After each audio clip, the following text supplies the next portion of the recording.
मैं अपने गुरु परमपिता परमेश्वर भगवान शिव के चरणों में नमन कर उन्हें प्रणाम करता हूँ। मेरे गुरु भगवान शिव हमेशा अपना हाथ मेरे और मेरे परिवार पर बनाए रखें। हर हर महादेव। ओम नमः शिवाय। आज जो हमारा टॉपिक है वो है, हमें गंदे सपने क्यों आते हैं, संभोग के दृश्य क्यों दिखते हैं, इनके पीछे किस शक्ति का हाथ होता है। जब आपके स्वप्न में कोई गंदी तस्वीरें दिखाई दे, मैं साफ साफ बोल देता हूँ, जब आपको संभोग की तस्वीरें दिखाई दे, चाहे आप कर रहे हो या कोई और कर रहा हो, ये सब क्यों दिखाई देते हैं, ध्यान से सुनना। इसके पीछे बहुत ही बड़ा कारण होता है। जब कोई औरत तैयार होकर सज धज कर सेंट या इत्र लगाकर घर से बाहर निकलती है, तब ये खेल शुरू होता है। जब वो औरत किसी चौराहे से, किसी के थान के सामने से या किसी शमशान के आसपास या उसके सामने से निकलती है, तो उस पर कोई नेगेटिव शक्ति आकर्षित होकर उस औरत पर अटैक कर देती है। फिर वो नेगेटिव शक्ति उस औरत के साथ गंदे कार्य करना शुरू कर देती है। वो किस कारण आती है उसके पीछे? क्योंकि उस औरत का जो भी तपोबल है, वो कोई पूजा पाठ या किसी भी प्रकार की नहीं कर रही होती है, सबसे ज्यादा इसलिए उसको लगता है। और एक कारण और है, जब औरत महामारी के टाइम पर ये सज धज कर कहीं बाहर जाती है, बहुत से कारण होते हैं, जाना भी पड़ता है, किसी का फंक्शन है, किसी की शादी है या कोई भी त्योहार है, तो उसमें जाना पड़ता है। तो उस समय सबसे ज्यादा ये आपकी तरफ आकर्षित होते हैं, क्योंकि ये चीजें गंदगी की तरफ और जिसका तपोबल कम है उसके पीछे आते हैं। जब ये नेगेटिव शक्ति आपके पीछे लग जाती है, तो आपको उस समय स्वप्न में गंदे सपने आने शुरू हो जाते हैं। मैं आपको बताना चाहूंगा, जिस औरत को ये गंदे दृश्य दिखाई देते हैं और उस औरत को महसूस भी होता है कि उसके साथ कुछ हुआ है, कुछ गलत हुआ है, जब आप सुबह उठते हो, तो आप ध्यान से अपने शरीर को देखना, आपको लगेगा कि आपके साथ रात में या सोने के बाद कुछ हुआ है। वैसे ही लगेगा जैसे कि आप रात को आपके अपने पति के साथ जाते हो और आपको सुबह महसूस होता है। समझे, जब आपको ऐसा महसूस होने लगे, तो आपको समझना आपके साथ कुछ गलत हो रहा है, कोई नेगेटिव शक्ति आप पर अटैक कर रही है, कोई नेगेटिव शक्ति आपके पीछे लग गई है। उसको हटाने के लिए आपको किसी अच्छे भगत के पास जाना होगा, आपका अपना समाधान कराना होगा। आपका इतना तपोबल नहीं है कि आप उसको हटा सकें। अगर आपका तपोबल अच्छा होता तो आपके पीछे लगती ही नहीं, वो आपसे कोसों दूर रहती, क्योंकि उसे भी आपसे डर लगता है। मैं आपको बोलूंगा कि आपको हमेशा अपनी पूजा पाठ जरूर करनी चाहिए, ध्यान करना चाहिए, अपने इष्ट के प्रति, अपने गुरु के प्रति आपको समर्पित रहना चाहिए। इसकी इससे आपको किसी भी प्रकार की कोई भी नेगेटिव शक्ति आपके ऊपर अटैक नहीं कर पाएगी, आपके घर परिवार पर नहीं कर पाएगी। मैं ये नहीं कहूंगा कि ये सारी चीजें, ये नेगेटिव चीजें सिर्फ औरत के पीछे ही औरत पर ही अटैक करती हैं। नहीं, ये किसी भी मनुष्य पर अटैक कर सकती हैं, चाहे उसमें औरत हो, चाहे आदमी हो, कोई भी व्यक्ति हो, उस पर ये अपनी नेगेटिव शक्तियां अटैक कर सकती हैं। बट इस औरत का नाम मैंने इसलिए लिया है क्योंकि सबसे ज्यादा ये औरत पर ही अटैक करती हैं, ये आदमियों पर कम अटैक कर पाती हैं। हमारा दूसरा पॉइंट है, जब कोई व्यक्ति बचपन से ही कामुक हो, काम वासना में लीन हो, वो उसे भी ये सपने आने स्वाभाविक होते हैं, क्योंकि उस पर भी ये बुरी शक्तियां, नेगेटिव शक्तियां सबसे ज्यादा आकर्षित होती हैं। मैं आपको बताना चाहूंगा कि ये इनके ऊपर अटैक क्यों करती हैं।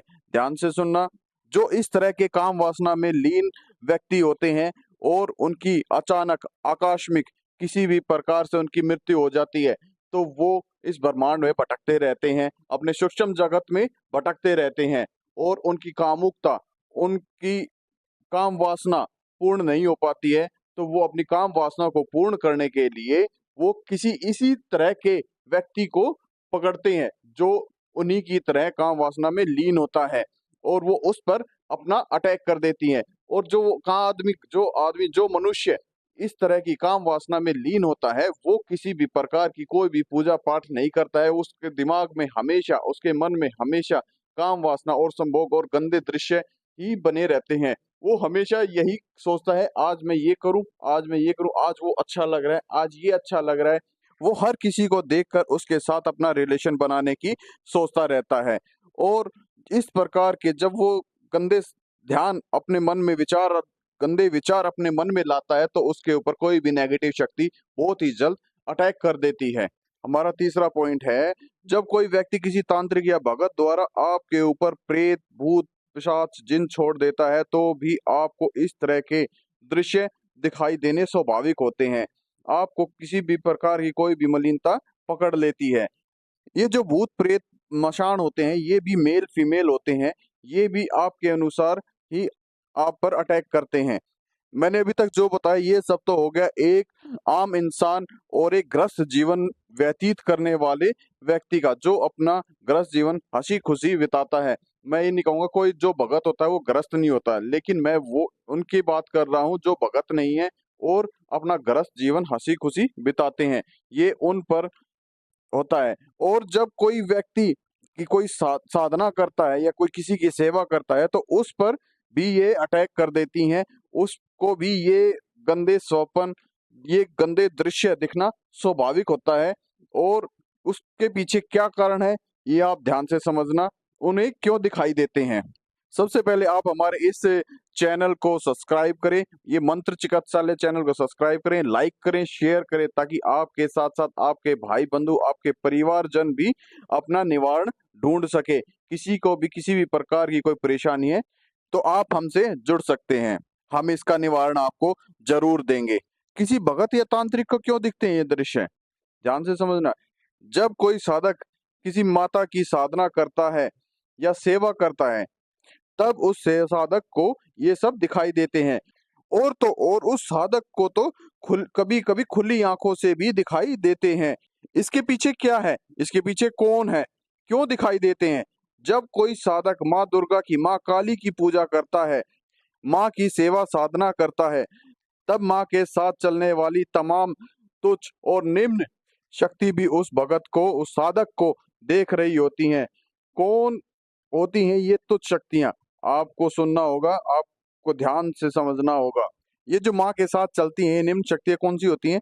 ये होती हैं पिशाचिनी होती हैं, योकनियाँ होती हैं, कलवे होते हैं, यक्षिणियाँ होती हैं, भूत, प्रेत, मशान, ये सब माँ की निम्न शक्तियाँ होती हैं, माँ के नीचे चलती हैं। ये नहीं चाहते कि आपकी सेवा साधना पूरी हो।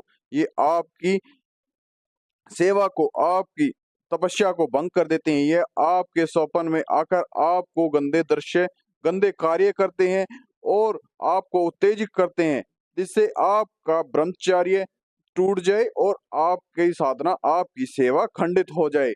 ये इस क्यों करती हैं? इनके पीछे क्या कारण होता है? ये ऐसा इसलिए करती हैं, अगर आपकी सेवा साधना पूर्ण हो गई, तो आप इनके ऊपर हावी हो जाते हो।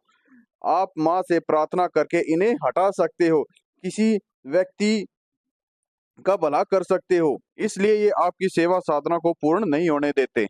आपने देखा होगा कि बहुत से व्यक्ति भूत, प्रेत, मशान, पिशाचों से परेशान रहते हैं।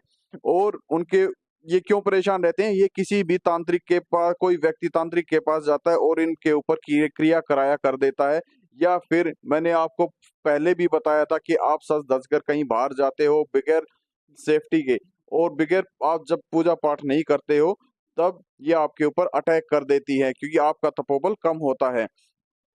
तो ये चीजें क्या होती है, आपकी पूजा खाने लगते हैं, आपकी ये अपने कार्य पूरा पूर्ण करते हैं। जो इनके कार्य रुके हुए होते हैं, ये सब अपने कार्य करते हैं। और जब आप माँ की सेवा कर रहे होते हैं और आप माँ की सेवा जब आपकी पूर्ण हो जाती है, तो आप इनको हटाने में सक्षम हो जाते हैं। इसलिए ये आपकी सेवा साधना को पूर्ण नहीं होने देते हैं। आपकी समझ में आ गया होगा कि हमें ये दृश्य क्यों दिखाई देते हैं, एक आम आदमी को क्यों दिखाई देते हैं और एक भगत या एक साधक को क्यों दिखाई देते हैं। अगर कोई भाई या बहन अपनी चेकिंग कराना चाहता है, तो आप हमारे इस चैनल के डिस्क्रिप्शन में हमने एक टेलीग्राम का लिंक दिया हुआ है। आप उस पर जाकर अपनी फ़ोटो, नाम, एड्रेस और जो माताएं बहनें शादीशुदा हैं वो अपना फोटो, अपना नाम, अपने पति का नाम अपने फोटो के साथ सेंड कर दें हम आपको, ताकि हम आपको बता सके आपके साथ क्या है, कोई नेगेटिव है या पॉजिटिव शक्ति आपके साथ चल रही है। आप उस अगर नेगेटिव है आपको उसका निवारण हम आपको देंगे, और पॉजिटिव है तो हम आपको अध्यात्म जगत में आगे बढ़ने का रास्ता दिखाएंगे। अब हम चलते हैं। जय श्री राम, हर हर महादेव। मेरे बालाजी महाराज आप सभी का उद्धार करें।